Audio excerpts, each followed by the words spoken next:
बोल तुमरुकेश्वर महादेव की। तुमरुका जी का नाम लेकर भगवत स्मरण। तुमरुका, ये तुमरुका नाम कोई सहज नहीं है। हजारों बीमारियों पर भारी पड़ता है तुमरुकेश्वर नाम, तुमरुका नाम।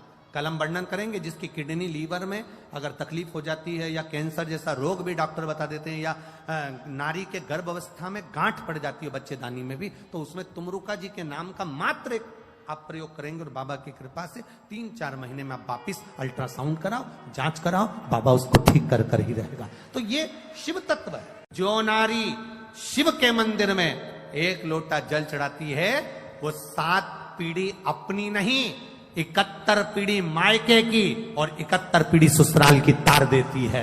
7 पीढ़ी तक का भाव नहीं कहा गया, यहाँ 71 पीढ़ी का भाव कहा गया। शमी के 5 पत्ते, बेलपत्री के 5 पत्ते, बेर के 5 पत्ते। क्या क्या चीज है जरा जम के बोलो। शमी के 5 पत्ते, बेर के 5 पत्ते और बेलपत्री के 5 पत्ते। महाराज, श्रावण महीने की दोनों अष्टमियों में से कोई भी अष्टमी, ये भी जरूरी नहीं है कि सोमवार की ही अष्टमी थी।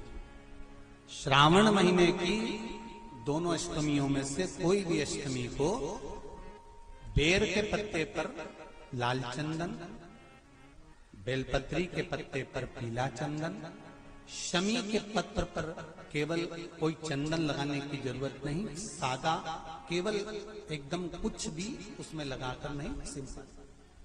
पहले लाल चंदन वाले पत्ते, फिर बेलपत्री के पत्ते, फिर शमी के पत्ते शिवलिंग के ऊपर समर्पित कर कर उसको उठाकर वापस लाकर बेलपत्री के पेड़ के नीचे ही 1 लोटा जल समर्पित कर कर पहले पत्ते चढ़ा देंगे, फिर लोटा भर जल समर्पित कर देंगे।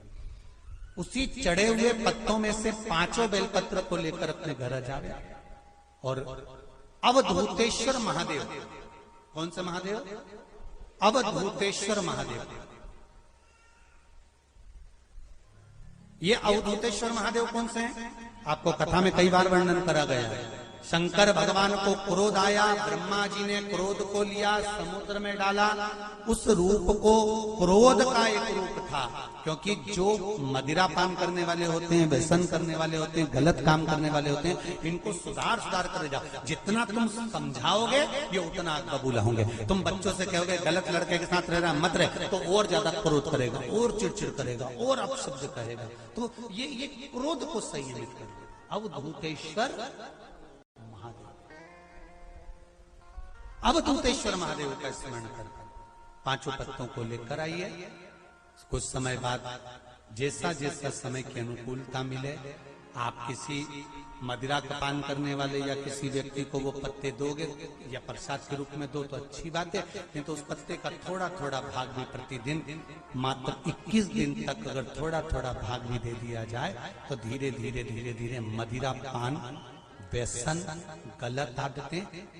शंकर भगवान के शिवलिंग पर जब बेलपत्र चढ़ता है तो बेलपत्र का जो सीधा भाग होता है वो शिव जी के शिवलिंग पर होना चाहिए, उल्टा भाग ऊपर होना चाहिए। जब नंदीश्वर को बेलपत्र चढ़ाते हो तो नंदी को 2 जगह बेलपत्र चढ़ती है, आपको ध्यान में होगा।